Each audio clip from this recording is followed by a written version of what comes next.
Hello everyone.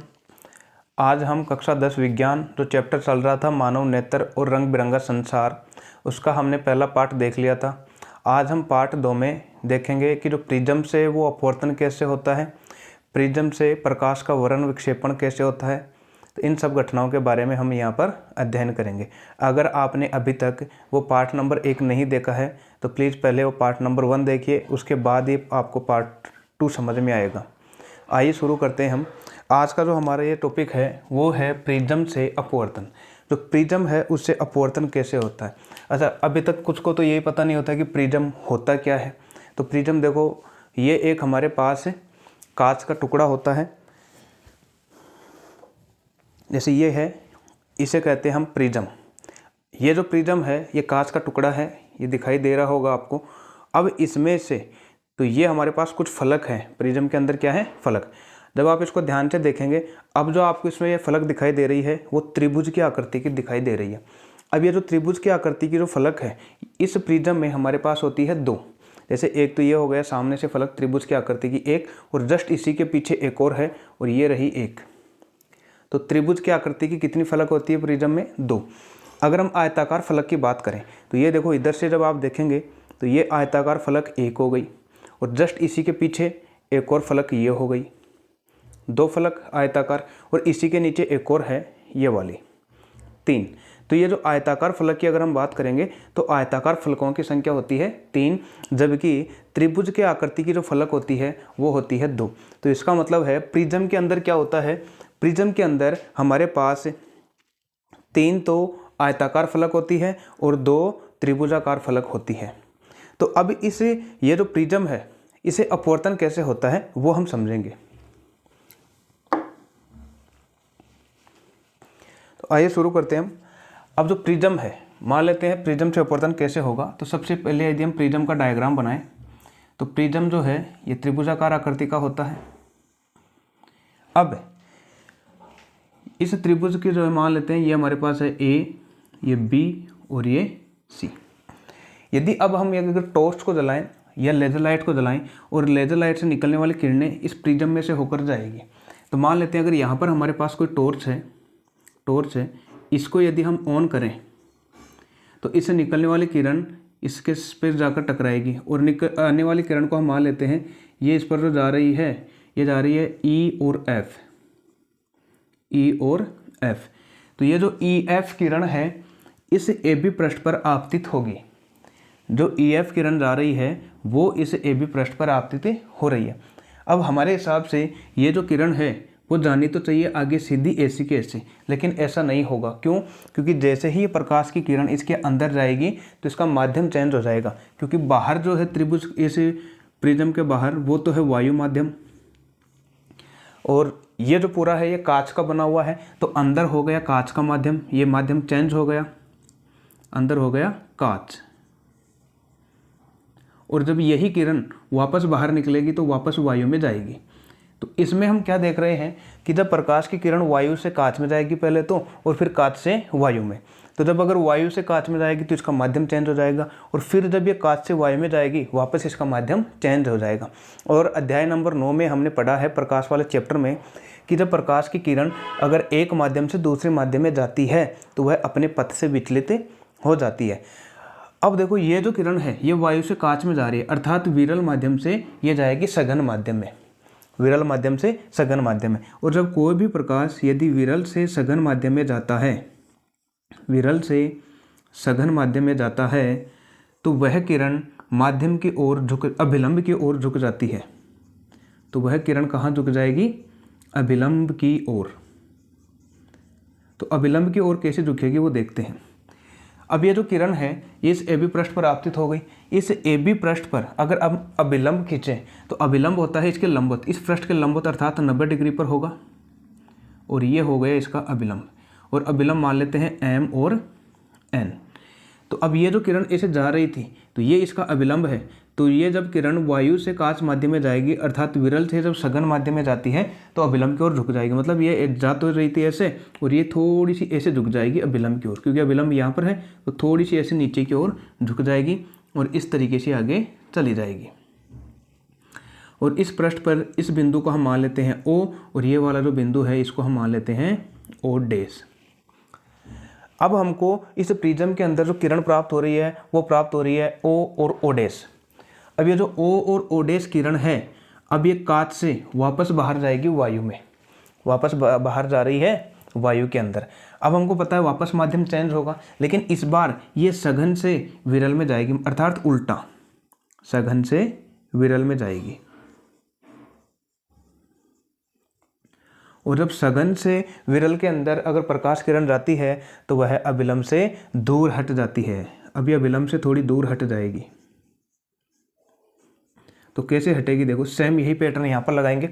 ये हमारे पास पृष्ठ है AC, और इस पृष्ठ पर जो लंबवत अगर हम रेखा खींचे तो वही इसका अविलंब होगा, अर्थात 90 डिग्री पर, इस पृष्ठ से 90 डिग्री पर। तो इसका जो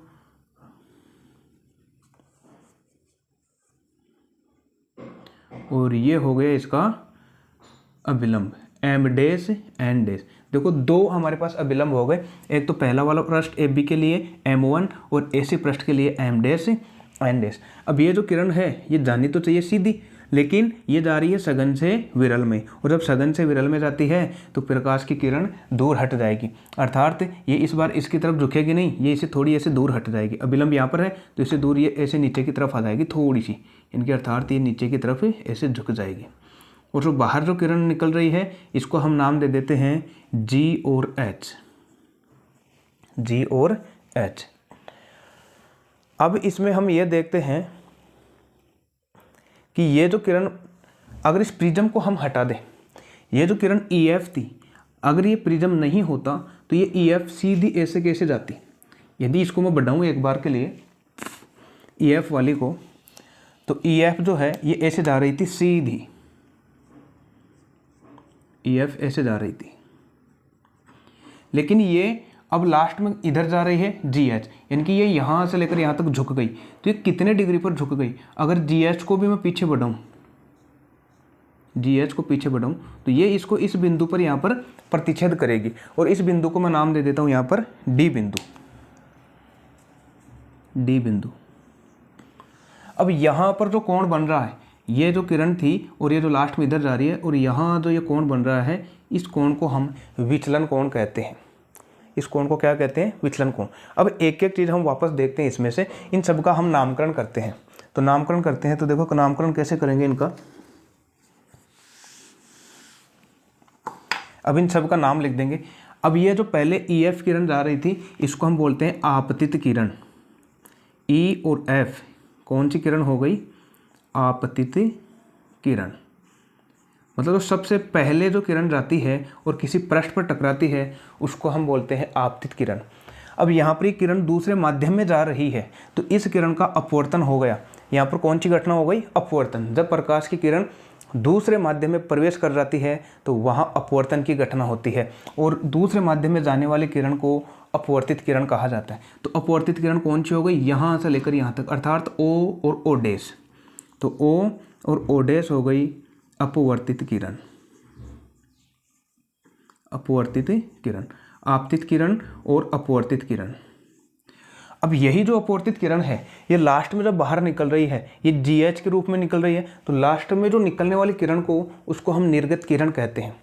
लास्ट में निकलने वाली किरण को निर्गत किरण कहा जाता है। जो GH है ये क्या होगी हमारे पास, निर्गत किरण, निर्गत किरण।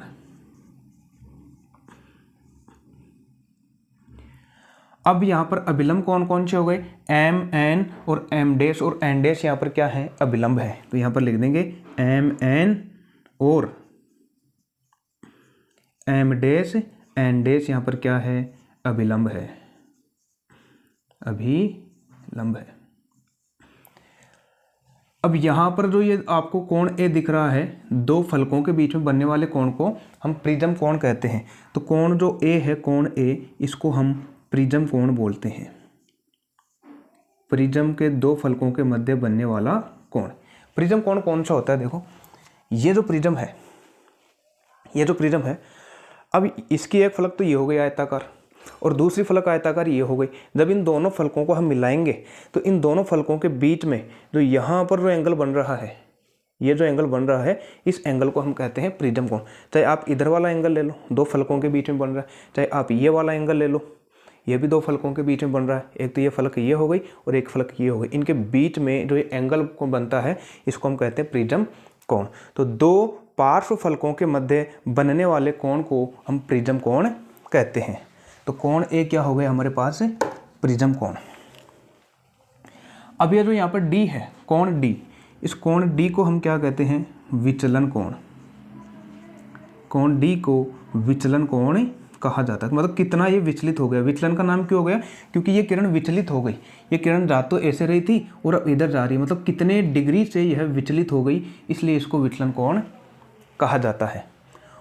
और क्या है हमारे पास यहाँ पर, यदि और हम देखें, ये तो इनके सबके नाम हो गए।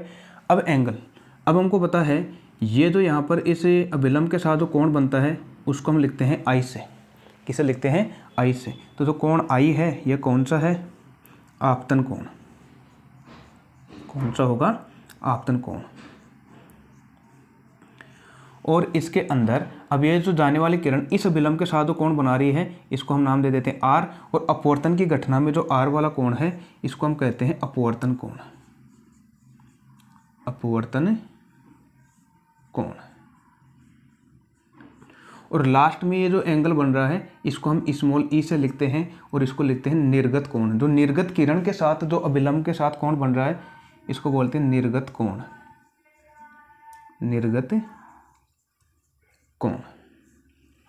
तो ये सब हमने यहाँ पर इनका नामकरण कर दिया।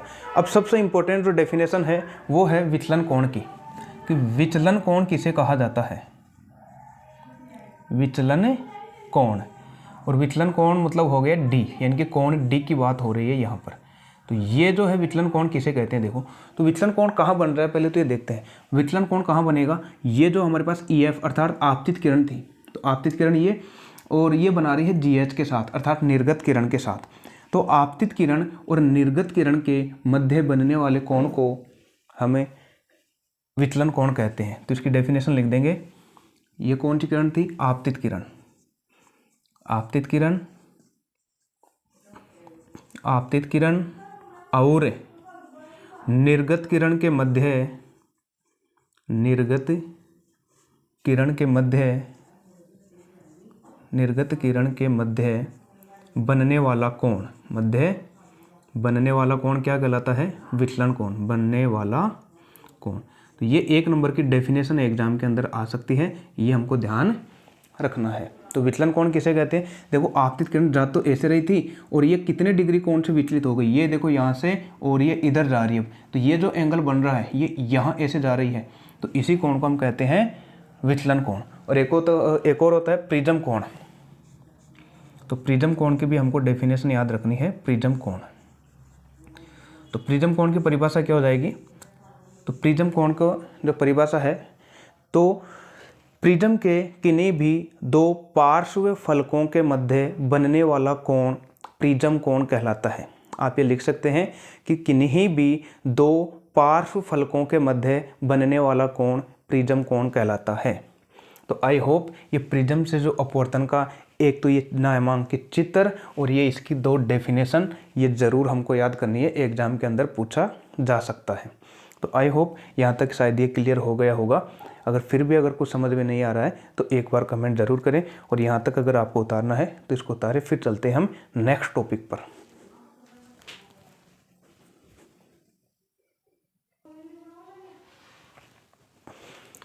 अगला टॉपिक है प्रकाश का वर्ण विक्षेपण। इसका मतलब क्या है, जो प्रकाश है, प्रकाश वर्ण यानी रंग, वर्ण का मतलब होता है रंग, और विक्षेपण का मतलब हो गया अलग अलग में बंटना। यानी कि प्रकाश का अलग अलग रंगों में जो बंटने की प्रक्रिया है, या प्रकाश का अलग अलग रंगों में विभाजन हो जाने की जो प्रक्रिया है, उसको हम कहते हैं प्रकाश का वर्ण विक्षेपण। वर्ण का मतलब होता है रंग और विक्षेपण का मतलब होता है विभाजित होना, रंगों में विभाजित होना। तो क्या इसका मतलब हम ये कह सकते हैं कि जो प्रकाश है इसमें रंग होते हैं, या जो प्रकाश है ये अलग अलग रंगों से मिलकर बना होता है। तो प्रकाश जो है ये तो श्वेत रंग का होता है। तो इसका मतलब है कि जो श्वेत रंग है, हो सकता है श्वेत रंग में ऐसे हमारे पास रंग होंगे जो अनेक रंग मिलकर जो श्वेत किरण का निर्माण कर रहे होंगे। तो तो इस टॉपिक में हमको यही पढ़ना है कि जो प्रकाश है क्या इसमें 7 रंग होते हैं कि नहीं होते, और ये जो प्रकाश का जो वर्ण विक्षेपण है और 7 रंगों में जो बंटने की यहाँ पर प्रक्रिया है, ये भी प्रिज्म के द्वारा हम देखते हैं। तो जो प्रिज्म है, प्रिज्म ये क्या करता है, जो प्रकाश को है ये अलग अलग 7 रंगों में हमको दिखा देता है। तो कभी कभी इंद्रधनुष का जो निर्माण होता है, इंद्रधनुष का निर्माण वो प्रकाश की वजह से ही होता है, और उसमें भी हमें 7 रंग देखने को मिलते हैं। तो ऐसे ही जैसे अगर हम देखते हैं, देखिए प्रिज्म में हमको दिखता है कि नहीं दिखता, वैसे जो अगर प्रिज्म को हम धूप के अंदर अगर ले जाकर देखते हैं तो धूप में अच्छे से हमको वो 7 रंग दिखाई देते हैं प्रकाश के। तो यहाँ पर तो शायद दिखाई दे कि नहीं दे, जैसे यही हमारे पास क्या है, प्रिज्म है। तो आइए देखने की कोशिश करते हैं प्रिज्म, इसमें 7 रंग। तो शायद आपको ये यहाँ पर दिखाई दे रहा होगा, ये 7 रंग। अब इसमें ऊपर वाला आपको नीली पट्टिका दिखाई दे रही होगी, और इस ऊपर और नीचे शायद आपको ये रेड वाली आपको हल्की सी दिखाई दे रही होगी। तो ये जो है प्रिज्म के द्वारा प्रकाश को जो है 7 रंगों में विभाजित हो रहा है। आई होप शायद ये आपको क्लियर नहीं दिख रहा होगा क्योंकि यहाँ पर धूप नहीं है। वैसे ही ये जो बल्ब है, ये ट्यूबलाइट है, ये इसी के प्रकाश को यहाँ पर 7 रंगों में दिखाने का काम कर रहा है। तो आइए इसको हम देखते हैं वास्तव में ये कैसे हो रहा होगा। तो अब देखो प्रिज्म से अपवर्तन का हम चित्र बनाते हैं। वो पहले वाला जो चित्र था उसका ध्यान रखना, वो अपवर्तन का था, और अब जो चित्र बनाने जा रहे हैं वो है वर्ण विक्षेपण, रंगों के, प्रकाश का रंगों में। तो ये जो प्रिज्म है, प्रिज्म मान लेते हैं हमारे पास प्रिज्म है, और इस प्रिज्म की ये पृष्ठ है ए, बी और सी। तो अब इसमें भी क्या होगा, मान लेते हैं प्रकाश की किरण इस पृष्ठ ए बी पर आपतित होती है। ऐसे जैसे ही पृष्ठ ए बी पर आपतित होती है तो ये जो प्रिज्म है का पृष्ठ ए बी अब इस प्रकाश की किरणों को 7 रंगों में अलग अलग कर देगा। तो 7 रंग अगर हम बनाएं, अब मेरे पास 7 रंग के तो है नहीं, लेकिन वैसे कल्पनाएं करनी पड़ेगी हमको। जैसे ये है हमारे पास पहली वाली 1, इस तरीके से ये 2, 3, 4, 5, ये 6 और ये 7। तो ये 7 रंग हो गए, और जब बाहर निकलेंगे तो ये हमको 7 रंग दिखाई देंगे बाहर भी निकलते वक्त। जैसे ये 1, ये 2, 3, ये 4, 5, 6 और ये 7। ये 7 रंग हो गए। और जब ये 7 रंग मिलकर एक पट्टिका का निर्माण करते हैं, ये पट्टिका, और इस पट्टिका को हम बोलते हैं स्पेक्ट्रम। 7 रंग जिस पट्टिका का निर्माण करते हैं उस पट्टिका को हम स्पेक्ट्रम कहते हैं। क्या कहते हैं? स्पेक्ट्रम। अब देखो यहाँ से जो किरण जा रही थी ये 7 रंगों में विभक्त हो गई, और बाहर निकलते वक्त हमको कितने रंगों में दिखाई दे रही है? 7 रंगों में। अब जो नीचे वाली है, नीचे वाली, सबसे नीचे वाली ये वॉयलेट कलर की होती है, जिसको हम लिखते हैं वी से, और सबसे ऊपर वाली जो है ये रेड कलर की होती है, रेड कलर की, लाल। अर्थात जो सबसे कम झुकती है वो रेड कलर की है, और जो सबसे ज़्यादा जिसका विचलन होता है या जो सबसे ज़्यादा जो झुकती है वह वॉयलेट कलर, बैंगनी रंग का। अब इसके बाद में जो है वी के बाद में यहाँ पर इंडिगो होता है, और इसका क्रम हम इस तरीके से भी याद रख सकते हैं, वीब जोर के नाम से, वीब जोर के नाम से। यानी कि ये जो वी है ये तो नीचे नीचे होगा, इसके बाद में आई इससे ऊपर, बी जो है इससे ऊपर, जी है जो इससे ऊपर, वाई जो है इससे ऊपर, ओ इससे भी ऊपर, और आर सबसे ऊपर। तो वीब जोर। तो ये है 7 रंग। वी का मतलब हो गया वॉयलेट अर्थात बैंगनी रंग का। इंडिगो, इंडिगो का मतलब हो गया जामुनी। यहाँ पर ब्लू, ब्लू का मतलब नीला। ग्रीन, हरा, येलो, ऑरेंज और रेड, ये सब रंगों के नाम हैं। तो ऊपर वाला एक तो लास्ट वाला हमको ध्यान रखना है, रेड वाला, रेड, रेड मीन्स लाल रंग, और ये बैंगनी रंग का, बैंगनी रंग का। अब एग्जाम में क्वेश्चन कैसे पूछा जाता है, देखो सबसे ज़्यादा विचलन किसका हुआ, मतलब जो सबसे ज़्यादा विचलन पहले इधर झुका फिर नीचे झुका, मतलब वी का। तो ये सबसे ज़्यादा विचलन बैंगनी रंग का, सबसे अधिक विचलन, सबसे अधिक विचलन कौन से रंग का होता है? बैंगनी रंग का। तो एक क्वेश्चन यहाँ से बन सकता है। लाल रंग का विचलन क्या होगा? सबसे कम, सबसे कम, क्योंकि ये थोड़ा कम झुकेगा। सबसे कम विचलन, सबसे कम विचलन। लेकिन अगर इसका विचलन सबसे ज़्यादा है, अगर ये सबसे ज़्यादा झुक रहा है, तो इसका मतलब है इसकी तरंग दैर्घ्य सबसे कम होती है, अर्थात इसकी जो लंबाई है वो थोड़ी कम होती है, तरंग दैर्घ्य। और तरंग दैर्घ्य आप कक्षा 9 में आराम से पढ़ चुके हैं, तरंग दैर्घ्य के बारे में, आवर्ती, आवर्तकाल, ध्वनि वाले चैप्टर में। तरंग दैर्घ्य इसकी क्या होगी? कम। परंतु लाल रंग की तरंग दैर्घ्य सबसे अधिक होती है। तरंग दैर्घ्य क्या होगी इसकी? सबसे अधिक। तरंग दैर्घ्य सबसे अधिक। तरंग दैर्घ्य का मतलब है लंबाई से, अर्थात ये जो लाल रंग है ये हमको अधिक दूरी से भी आसानी से दिखाई दे जाता है। इसीलिए लाल रंग का उपयोग सिग्नल के रूप में या खतरों के रूप में किया जाता है, खतरों से पहचान के लिए।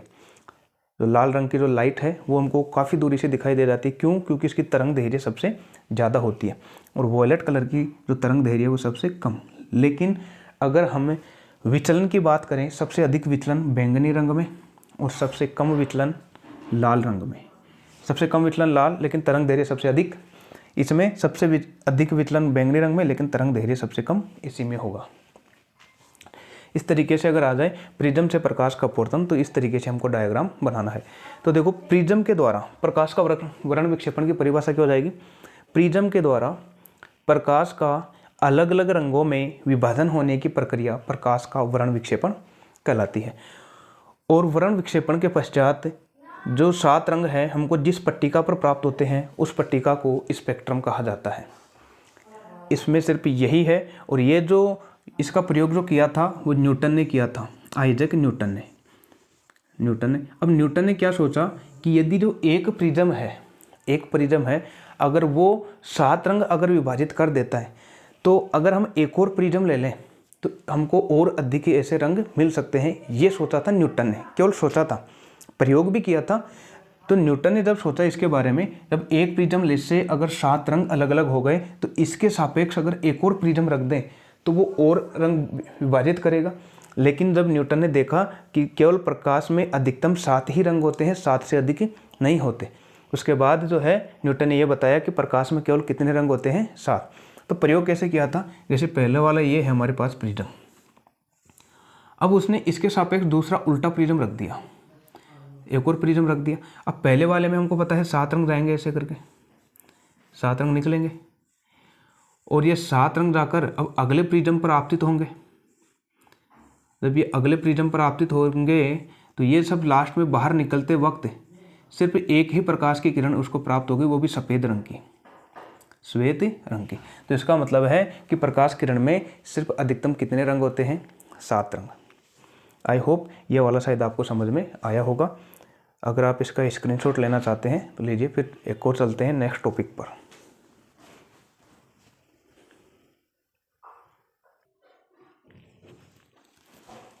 अगला टॉपिक है इंद्रधनुष का निर्माण, कि इंद्रधनुष का निर्माण कैसे होता है। तो इंद्रधनुष के निर्माण के लिए आवश्यक है कि यदि एक तरफ अगर वर्षा हो रही है तो उसके विपरीत दिशा में सूर्य स्थित होना चाहिए। अर्थात अगर बरसात हो रही है और उसके विपरीत दिशा में यदि सूर्य है तो ही इंद्रधनुष बनेगा, अन्यथा नहीं। क्यों? क्योंकि सूर्य से आने वाला जब प्रकाश इन्हें वर्षा की बूंदों में से होकर निकलेगा तो वर्षा की बूंदें उन्हें अलग अलग रंगों में विभाजित करेगी, तभी इंद्रधनुष का निर्माण होगा। तो इसका मतलब हम ये कह सकते हैं कि जो वर्षा की बूंदें हैं वो कहीं ना कहीं प्रिज्म की तरह कार्य कर रही है, क्योंकि प्रिज्म भी प्रकाश को 7 रंगों में बांट रहा था, और कहीं ना कहीं ये जो वर्षा की बूंदें हैं ये भी प्रकाश को 7 रंगों में बांटने का काम करेगी। तो इसका मतलब है जो वर्षा की बूंदें हैं वो प्रिज्म की तरह कार्य करती है। अब इसमें यह देखते हैं कि इंद्रधनुष का निर्माण होता कैसे है। अब जो वर्षा की बूंद है यह लगभग गोलाकार होती है। जब वो ऊपर से नीचे आती है तो उसका साइज लगभग कैसा होता है? गोलाकार, लगभग गोलाकार। तो हम ऐसे बहुत सारी बूंदें नीचे आ रही है, हम एक बूंद को लेकर चलते हैं। जैसे एक बूंद के बारे में अध्ययन करें तो इसका थोड़ा आकार हम बड़ा बनाएंगे, वैसे इतना बड़ा होता नहीं है, बूंद का आकार इतना बड़ा नहीं है, लेकिन समझने के लिए हम बना रहे हैं, ठीक है। तो ये एक वर्षा की बूंद है। अब इधर है सूर्य, इधर है सूर्य। अब हमको पता है सूर्य से जाने वाली किरणें, सूर्य से जब किरणें जाएगी तो ये इसे टकराएगी, ये किरणें जा रही है, ये इसे टकरा रही है। अब जब ये टकराएगी तो ये जो प्रकाश की किरण है अब ये जाएगी बूंद के अंदर, और जैसे ही पानी है इसके अंदर पूरा, और हमको पता है बाहर वायु माध्यम है, यहाँ पर अंदर पानी है, तो माध्यम इसका चेंज होगा, तो यानी कि इसका अपवर्तन होगा, और अपवर्तन भी होगा साथ के साथ जब ये दूसरे माध्यम में जाएंगे तो ये 7 रंगों में विभक्त हो जाएगी। ऐसे करके ये 7 रंगों में विभक्त हो जाएगी। और ऐसे मान लेते हैं नीचे वाली जो है वी बजोर है, वी और भी है इसके बीच में, और यहाँ पर है आर।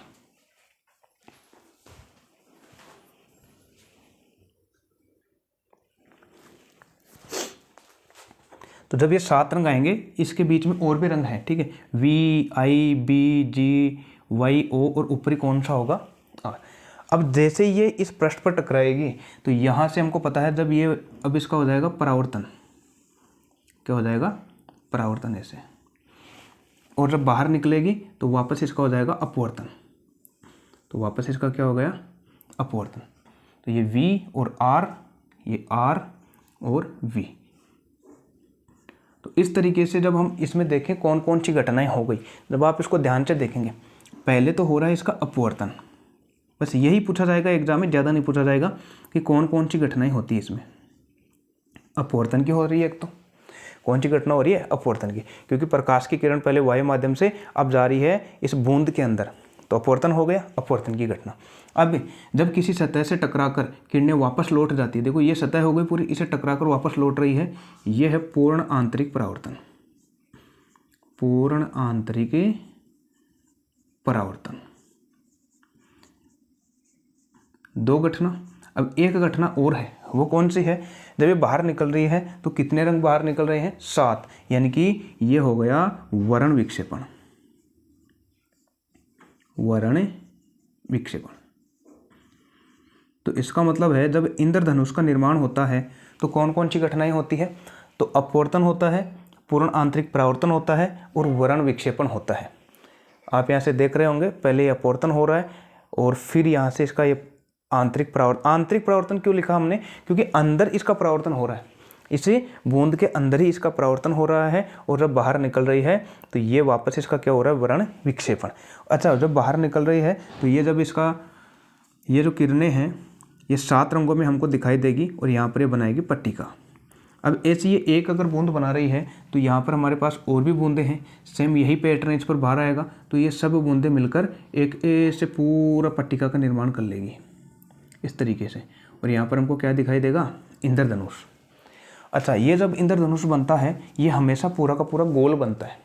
कैसा बनता है, पूरा गोल, ऐसे पूरा गोल बनता है, ऐसे ऐसे। लेकिन हमको सिर्फ ये आधा दिखाई देता है, कभी कभी हम शाम को देखते हैं तो ऐसे आधा दिखाई देता है। वो आधा इसलिए क्योंकि हम पृथ्वी की केवल आधा भाग को ही देख पाते हैं, ऊपर वाले इस आधे भाग को देख पाते हैं, जो नीचे बन रहा है उस भाग को हम नहीं देख पाते हैं। तो ये है इंद्रधनुष के निर्माण के बनने की प्रक्रिया। आई होप ये भी आपको समझ में आया होगा। अब हम चलते हैं नेक्स्ट टॉपिक पर।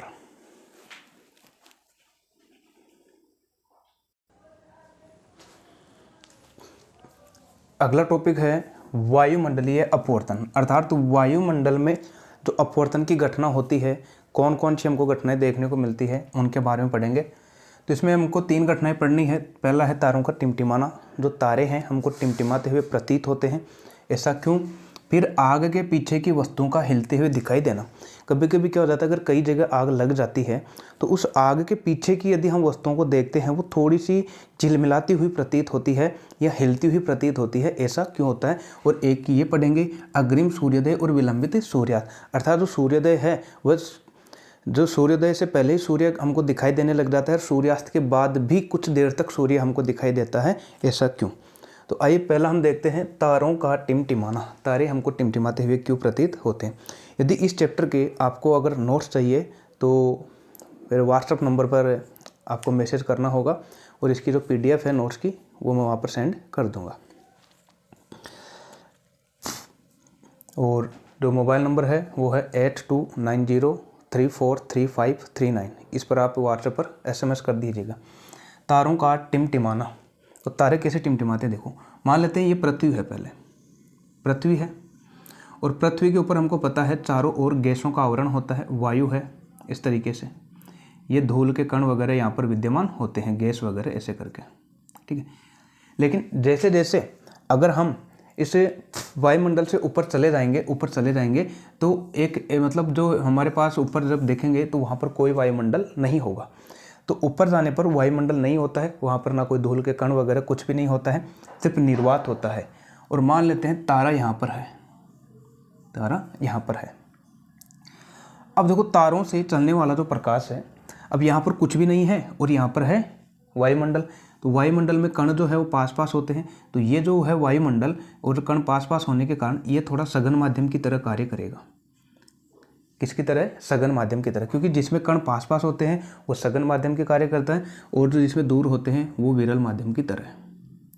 ये बनेगा ऊपर वाला विरल माध्यम और वायुमंडल वाला कौन सा बन गया? सघन माध्यम, क्योंकि अनेक परतों से मिलकर इसको हमें बना हुआ मान सकते हैं। तो अब देखो तारों से चलने वाला प्रकाश, तो तारों से चलने वाला प्रकाश ये आ रहा है यहाँ से, तारों से चलने वाला प्रकाश। लेकिन जैसे ही ये अब इस वायुमंडल में प्रवेश करेगा, यहाँ तक तो विरल माध्यम था, लेकिन जैसे ही इस वायुमंडल में प्रवेश करेगा इसका माध्यम चेंज हो जाएगा सघन माध्यम। और हमको पता है जब प्रकाश विरल से सघन माध्यम में जाता है तो वह अभिलंब की ओर थोड़ा झुक जाता है। तो ये जो है हमारे पास ये अनेक जो परत हैं ये सघन माध्यम की तरह कार्य करेगी। और यहाँ पर इस वायुमंडल का जो पृष्ठ है उस पर हम एक अभिलंब खींच लेते हैं, मान लेते हैं अभिलंब है m और n, ये अभिलंब है। अब ये जो प्रकाश आ रहा था तारों से ये जाना तो चाहिए ऐसे आगे, लेकिन थोड़ा सा ये झुक जाएगा, ऐसे थोड़ा सा क्या हो जाएगा? झुक जाएगा। तो ये देखो थोड़ा सा ये अभिलंब की ओर झुक जाएगा, क्योंकि जब प्रकाश विरल से सघन माध्यम में आता है तो ये अभिलंब की ओर ऐसे झुक जाता है। अब ये जो प्रकाश हमारे पास पहुंच रहा है ये झुका हुआ प्रकाश पहुंच रहा है, ये अर्थात जो हमको तारे की स्थिति दिखाई देगी वो इस वाले प्रकाश से हमको दिखाई देगी, इस वाले प्रकाश से। लेकिन जब यदि हम देखते हैं तो ये किरण जब पीछे जाएगी, जब पीछे इसको बढ़ाएंगे, तो पीछे बढ़ाते हैं तो पीछे इस तारे का एक आभासी प्रतिबिंब बनाता है, यहाँ पर तारे का आभासी प्रतिबिंब बनाता है। अब इसका मतलब है कि यहाँ पर जो ये अपवर्तन हुआ है, इस अपवर्तन के कारण ये तारा हमको यहाँ ना दिखाई देकर यहाँ पर दिखाई दे रहा है, अर्थात इसका जो यहाँ पर प्रतिबिंब बन रहा है ये आभासी है। यहाँ पर ये प्रतिबिंब कैसा है? आभासी प्रतिबिंब है, जबकि वास्तव में ये इधर है, वास्तविक ये है, वास्तविक ये है। तो पहला यही है कि ये हमको झिलमिलाता हुआ प्रतीत क्यों होता है, टिमटिमाता हुआ प्रतीत क्यों होता है? देखो क्योंकि लगातार यहाँ पर क्या हो रहा है, वायुमंडल में जो ये अपवर्तन घटना जो बार बार बदल रही है, क्योंकि ये गैसों के जो कण हैं या जो गैस है वो कभी आगे पीछे होती रहती है, तो थोड़ा थोड़ा इसका माध्यम भी क्या होता रहता है? बदलता रहता है। और जब थोड़ा थोड़ा इसका माध्यम बदलता रहता है तो ये जो तारा है हमको ऐसे टिमटिमाता हुआ प्रतीत होता है। और हमको लिखना भी यही है इसमें कि जब वायुमंडल जो है यह सघन माध्यम की तरह कार्य करता है और जो तारों से चलने वाला प्रकाश विरल माध्यम से सघन माध्यम में प्रवेश करता है या वायुमंडल में प्रवेश करता है तो यह अभिलंब की ओर झुकता हुआ प्रवेश करता है, जिसके कारण हमको इस तारे की आभासी स्थिति ओडेस प्राप्त होती है। कौन सी प्राप्त होती है? ओडेस पर। जब इस किरण को हम पीछे की तरफ बढ़ाते हैं तो ओडेस पर इसका एक आभासी प्रतिबिंब बनता है और तारा हमको टिमटिमाता हुआ प्रतीत होता है। तो ये क्यों हो रहा है? वायुमंडलीय अपवर्तन के कारण। किसके कारण? वायुमंडलीय अपवर्तन के कारण। और थोड़ा सा ये हमको इससे थोड़ा ऊंचा भी प्रतीत होता है, यही रीजन है इसका, थोड़ा सा ऊंचा भी प्रतीत होता है और टिमटिमाता हुआ भी प्रतीत होता है, और यही रीजन है। आई होप पहला वाला ये समझ में आ गया होगा। तो लिखना क्या है इसमें? ये लिखना है तारों से चलने वाला प्रकाश विरल माध्यम से जब वायुमंडल में प्रवेश करता है या सघन माध्यम में प्रवेश करता है तो वह अभिलंब की ओर झुक जाता है, और यह जो प्रकाश हमारे नेत्रों में पहुंचता है तो जब यह प्रकाश किरणों को पीछे बढ़ाते हैं तो बिंदु ओ डैश पर तारे की हमको एक आभासी स्थिति प्राप्त होती है। दूसरा है आग के पीछे की वस्तु का हिलते हुए दिखाई देना। आग के पीछे की वस्तुएं हमको हिलती हुई दिखाई क्यों देती है? आइए इसको समझते हैं। मान लेते हैं हम यहाँ पर खड़े हैं, ठीक है, हम यहाँ पर खड़े हैं और यहाँ पर आग लग गई है, यहाँ पर आग लग गई है, आग लग गई है, और इसके पीछे कोई भी जैसे मान लो मकान है या और कुछ है या पौधा है, ठीक है, ऐसे हम मान कर चलते हैं यहाँ पर क्या है, पौधा है। जब हम इसको यहाँ से देखते हैं, अब देखो होगा क्या, ये पूरा वायुमंडल है, यहाँ पर क्या है, वायुमंडल है, वायुमंडल है। और वायुमंडल है तो मतलब इसमें गैस वैस सब कुछ विद्यमान है, गैस वैस सब कुछ विद्यमान है। लेकिन जब आग लग जाती है तो आग लगने के कारण क्या होगा, देखो जब आग लग जाती है तो इस आग के कारण ये जो ऊपर की वायु है, ऊपर की जो ये वायु है ये गर्म हो जाएगी। ऊपर की वायु कैसी हो जाएगी, गर्म। जैसे मान लो अगर यहाँ पर आग लग रही है तो इस आग के ऊपर जो भी वायु है वो गर्म हो जाएगी, और गर्म होने के कारण और वायु जो हल्की होती है वो कहाँ चली जाएगी, ऊपर। ये गर्म होकर चली गई ऊपर। जब अब हम यहाँ पर जैसे मान लो अगर यहाँ पर आग लग गई है और अगर हम उधर देखते हैं तो इधर की जो वायु है, इस वायु में से हमारे नेत्रों से जाने वाला किरण, यहाँ से नेत्रों से जाने वाला किरण यहाँ तक तो बिल्कुल सहम जाएगा। लेकिन जैसे ही अब यहाँ पर ये वायु जो है ये गर्म होकर ऊपर चली गई, यानी कि अर्थात तो जो कण है वो कम है। कण क्या है, कम है। तो इसका मतलब है यहाँ पर कण ज़्यादा है और यहाँ पर कण क्या है, कम है। तो इसका यहाँ पर माध्यम चेंज हुआ कि नहीं हुआ। तो इसका मतलब है कि इस आग के ऊपर की जब वायु गर्म होकर चली गई तो यहाँ का माध्यम थोड़ा चेंज हो गया, बदल गया। क्यों, क्योंकि यहाँ पर कण क्या हो गए, वायु के थोड़े कम हो गए। और जहाँ कण कम होते हैं वो थोड़ा सा सघन माध्यम की तरह कार्य करता है, और जहाँ कण या पार्टिकल ज़्यादा होते हैं वो थोड़ा यहाँ पर ये विरल होगा, ये विरल की तरह कार्य करता है। और जहाँ पार्टिकल ज़्यादा होते हैं वो करता है सघन माध्यम की तरह कार्य। जब ये किरण सघन से अब इस विरल वाले में, अर्थात जहाँ कम कण है उसमें प्रवेश करेगा तो फास्ट जाएगी, और फिर ये वापस इस सघन माध्यम वाले में प्रवेश करेगी। तो इसलिए जब ये माध्यम चेंज हो रहा है यहाँ पर, जब ये माध्यम चेंज हो रहा है यहाँ पर, तो इस माध्यम के चेंज होने के कारण जो प्रकाश जो जा रहा है वो अलग अलग दिशाओं में चला जाता है, जिसके कारण पीछे की जो भी वस्तुएं हैं ये हिलती हुई दिखाई देती है। तो सीधा सा रीज़न क्या लिखना है, यदि जिस स्थान पर आग लग जाती है उस स्थान के ऊपर की वायु गर्म होकर वो तो चली जाती है ऊपर, और जब यदि हम इधर से देखते हैं तो ये जो हमारे जो किरणें जा रही है, जो किरणें हैं, इस जो माध्यम चेंज हो गया इसमें प्रवेश करती है, और ये यहाँ पर अपवर्तन हो जाता है। प्रकाश का जब अपवर्तन होता है तो यहाँ से हमको जो इसके पीछे की जो भी वस्तुएं हैं वो हिलती हुई प्रतीत होती है।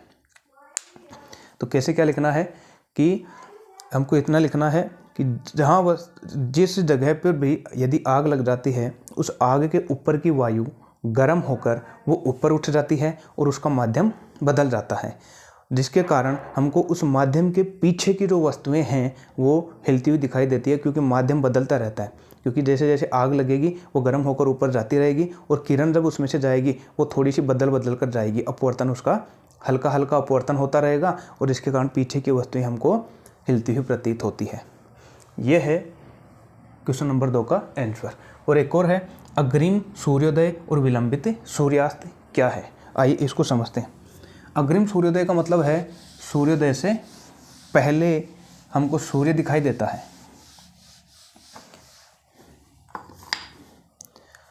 तो देखो इसको समझते हैं। मान लेते हैं ये पृथ्वी है और इसके चारों तरफ ये है वायुमंडल। चारों तरफ क्या है, वायुमंडल है, वायु है, और हम इसके धरातल पर यहाँ पर खड़े हुए हैं। हम यहाँ पर खड़े हुए, और हमको पता है जब धरातल पर हम खड़े रहते हैं तो केवल क्षितिज भाग ही हमको दिखाई देता है, क्षितिज के ऊपर वाला ऐसे, यानी कि इसी के ऊपर हम देख सकते हैं। और ये जो सूर्य है ये हमसे काफ़ी अधिक दूरी पर है, और मान लेते हैं सूर्य जो अभी इस क्षितिज रेखा से नीचे है। सूर्य कहाँ स्थित है, क्षितिज रेखा से नीचे। अब इस सूर्य से जो प्रकाश निकलता है ये चारों तरफ फैलेगा, ये कुछ इस तरीके से जाएगा ऊपर, ये कुछ प्रकाश इधर भी आएगा, और जैसे ही ये प्रकाश इस वायुमंडल में प्रवेश करता है, अब हमको पता है यहाँ पर कोई भी माध्यम नहीं है, कोई भी कण नहीं है, तो ये विरल माध्यम की तरह कार्य करेगा। और विरल माध्यम की तरह कार्य करता है, जैसे इस वायुमंडल में प्रवेश करेगा, और हमको पता है वायुमंडल में वायु और गैसों का मिश्रण है जो कि सघन माध्यम की तरह कार्य करेगा, और इस पृष्ठ के लंबवत हम एक अभिलंब बनाते हैं। क्या बनाते हैं, अभिलंब। अब ये जो प्रकाश है, सूर्य का प्रकाश, ये थोड़ा थोड़ा इस अभिलंब की ओर झुकता हुआ हमारे नेत्रों तक पहुंच जाएगा, यहाँ तक। अब ये जो प्रकाश ऐसे मुड़कर हमारे नेत्रों तक पहुंचा है, तो हमारे नेत्र इस प्रकाश की किरणों को पीछे की ओर बढ़ाएंगे और पीछे की ओर बढ़ाएंगे तो यहाँ पर इसका एक क्या बनाएंगे, आभासी प्रतिबिंब, सेम तारे वाले की वजह से।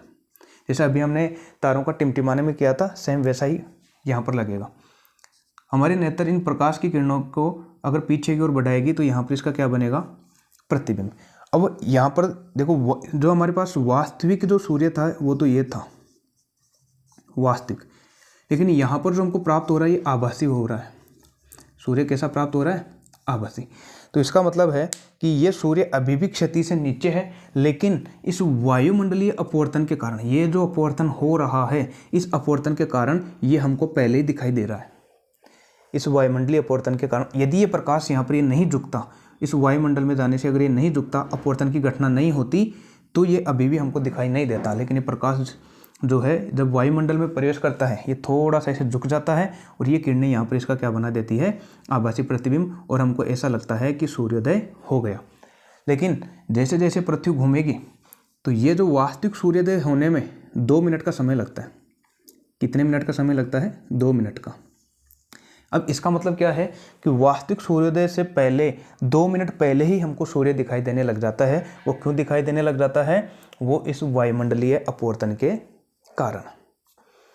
ऐसा ही शाम के टाइम होता है। शाम को क्या होता है, देखो, जैसे मान लो ये ऐसे घूमते घूमते और ये जो सूर्य है अभी इस क्षितिज से ऊपर है। कहाँ है, क्षितिज से ऊपर। लेकिन जैसे ये क्षितिज से नीचे चला जाएगा तो इस सूर्य से भी इधर किरणें आएगी और किरणें ऐसे, अब यहाँ से इसका क्या हो जाएगा, अपवर्तन, और ये प्रकाश मुड़कर हमारे नेत्रों तक पहुँचेगा और ये पीछे जब बढ़ाएंगे तो इसका यहाँ पर क्या बना देंगे, ये आभासी प्रतिबिंब। यानी कि ये जब सूर्यास्त हो चुका है, मतलब ये क्षितिज से नीचे चला गया है, उसके बाद भी हमको यहाँ पर क्या दिखाई दे रहा है, सूर्य। यानी कि 2 मिनट तक हमको दिखाई देता रहता है। सूर्यास्त के बाद भी 2 मिनट तक सूर्य का दिखाई देना, और वास्तविक सूर्योदय से पहले 2 मिनट पहले सूर्य का दिखाई देना, ये सब किसकी घटना है, वायुमंडलीय अपवर्तन की घटना है। अब इसमें क्या लिखना होता है हमको, इसमें ये लिखना होता है कि जो पृथ्वी है, पृथ्वी के चारों ओर वायुमंडल होता है जो सघन माध्यम की तरह कार्य करता है, और जब सूर्य क्षितिज से नीचे होता है तो सूर्य से चलने वाला प्रकाश जैसे ही इस वायुमंडल में प्रवेश करता है तो वह अभिलंब की ओर झुकता हुआ हमारी नेत्र तक पहुँचता है। हमारे नेत्र जब इन किरणों को पीछे की ओर बढ़ाकर इनका एक आभासी प्रतिबिंब बनाता है, जिसके कारण सूर्य हमें पहले ही दिखाई देने लग जाता है। ये हमको लिखना होता है। और ये जो सभी जो जितने भी ये इसकी जो थ्योरी है ये नोट्स में आपको मिल जाएगी। आई होप ये तीनों घटना शायद आपको समझ में आया होगा। अब चलते हैं हम नेक्स्ट टॉपिक पर।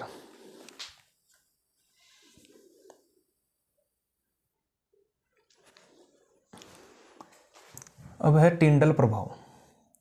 आइए टिंडल प्रभाव को समझते हैं। देखो टिंडल प्रभाव क्या होता है, मान लेते हैं ये पृथ्वी है, पृथ्वी के ऊपर ये वायुमंडल है, और वायुमंडल में बहुत सारे गैस, धूल के कण वगैरह यहाँ पर ये विद्यमान होते हैं। जब इन पर अगर प्रकाश आपतित होता है, मान लो यहाँ पर एक कण है, जब प्रकाश आपतित होता है तो ये जो प्रकाश है ये चारों तरफ फैल जाता है। तो प्रकाश का फैल जाना या प्रकाश का चारों तरफ बिखर जाने की जो घटना है उसको हम क्या कहते हैं, टिंडल प्रभाव कहते हैं। तो टिंडल प्रभाव किसे कहते हैं कि वायुमंडल में धूल के कण, गैस आदि इसमें मौजूद होते हैं। जब प्रकाश इन पर आपतित होता है तो प्रकाश का चारों ओर फैल जाना, प्रकाश का फैल जाना ही जो घटना है वह टिंडल प्रभाव कहलाता है। तो ये हमको परिभाषा लिखनी है। टिंडल प्रभाव किसे कहते हैं कि वायुमंडल में उपस्थित गैस, धूल के कण आदि के द्वारा प्रकाश का चारों तरफ बिखरना या फैल जाने की जो घटना है उसको टिंडल प्रभाव कहा जाता है। अच्छा, ये जो इसकी खोज है वो टिंडल नामक वैज्ञानिक ने की थी, इसलिए इस प्रभाव को हम टिंडल प्रभाव कहते हैं। अब है आसमान का रंग नीला दिखाई देना। आसमान का रंग नीला क्यों दिखाई देता है, आइए इसको समझते हैं। आसमान का रंग नीला क्यों दिखाई देता है, मान लेते हैं ये पृथ्वी है और पृथ्वी के ऊपर ये है वायुमंडल, ठीक है। ये वायुमंडल के अंदर हमारे पास इसमें बहुत सारे गैस के कण वगैरह विद्यमान होते हैं। और अब जो है जैसे सूर्य यहाँ पर है तो सूर्य से निकलने वाला जो प्रकाश अब आ रहा है धीरे धीरे नीचे। तो जैसे ही ये प्रकाश नीचे आता है और जैसे ये कण है, धूल के कण वगैरह है, ये इनसे टकराएगा। जब धूल के कण वगैरह से टकराता है तो यहाँ से ये प्रकाश फैल जाता है नीले रंग का। दूसरे कण पर भी टकराएगा तो ये नीले रंग का प्रकाश फैल जाएगा। ऐसे बहुत सारे कण विद्यमान होते हैं वायुमंडल में और इस तरीके से नीले प्रकाश चारों तरफ फैल जाता है। जब ये नीला प्रकाश फैल जाता है और अब जब हम इस पृथ्वी के सतह पर उपस्थित होते हैं, जब ऊपर की तरफ हम देखते हैं तो ये जो प्रकाश फैल रहा है नीले रंग का प्रकाश, ये हमको चारों तरफ कैसा प्रकाश दिखाई देगा? नीले रंग का। चारों तरफ प्रकाश कैसा दिखाई देगा? नीले रंग का। अर्थात यहाँ पर जो नीले रंग की एक परत बन जाती है। कैसे बन जाती है? नीले रंग की परत। क्यों? क्योंकि ये जो सूक्ष्म कण हैं, ये जो धूल के कण हैं, ये छोटे छोटे जो कण हैं, ये प्रकाश जो है, प्रकाश उसके नीले रंग को चारों तरफ फैला देते हैं। जो फैलाव है वो सबसे ज़्यादा नीले रंग का होता है। तो ये चारों तरफ इसको फैला देते हैं। फैलाने के कारण यहाँ पर एक नीले रंग की परत बन जाती है। जैसे यदि हम ऊपर देखें, अगर बहुत सारे कण हैं और प्रकाश यदि आ रहा है ऊपर से, तो जब प्रकाश उनसे टकराएगा तो ये जो नीला प्रकाश है ये सबसे ज़्यादा फैल जाएगा। और जब हम ऊपर देखते हैं तो ये नीले रंग की परत दिखाई देगी, और नीले रंग की परत दिखाई देगी और हमको ऐसा लगता है कि आसमान का रंग कैसा हो गया? नीला।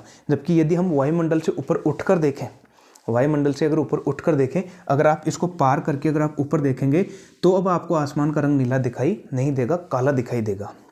यही रीज़न है कि हमको आसमान का रंग जो नीला दिखाई देता है वो वास्तव में क्यों दिखाई देता है?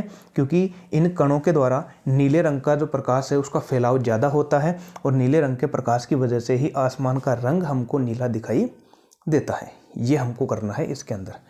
ठीक है, आई होप ये आप समझ गए होंगे कि आसमान का रंग नीला क्यों दिखाई देता है। तो ये जो छोटे छोटे कण हैं, ध्यान रखना, वो नीले रंग का प्रकीर्णन ज़्यादा करते हैं, फैलाव ज़्यादा करते हैं। सबसे कम कौन से रंग का करेंगे? लाल रंग का। जो सबसे कम फैलता है वो लाल रंग का, लाल रंग का सबसे कम फैलता है। प्रकीर्णन सबसे कम, सबसे कम प्रकीर्णन। प्रकीर्णन का मतलब होता है फैलाव। प्रकीर्णन, प्रकीर्णन का मतलब क्या होता है? फैलाव। फैलता सबसे कम कौन सा? लाल रंग। और जो फैलता है सबसे ज़्यादा वो नीला रंग। अगर ये सबसे कम फैलता है लेकिन इसकी तरंग दैर्घ्य सबसे ज़्यादा, ये भी ध्यान रखना, तरंग दैर्घ्य मतलब लंबाई, तो लाल रंग की जो तरंग दैर्घ्य है वो सबसे अधिक है लेकिन फैलता कम है, ये प्रकीर्णन सबसे कम। नीले रंग का प्रकीर्णन सबसे ज़्यादा लेकिन तरंग दैर्घ्य इसकी कम होती है।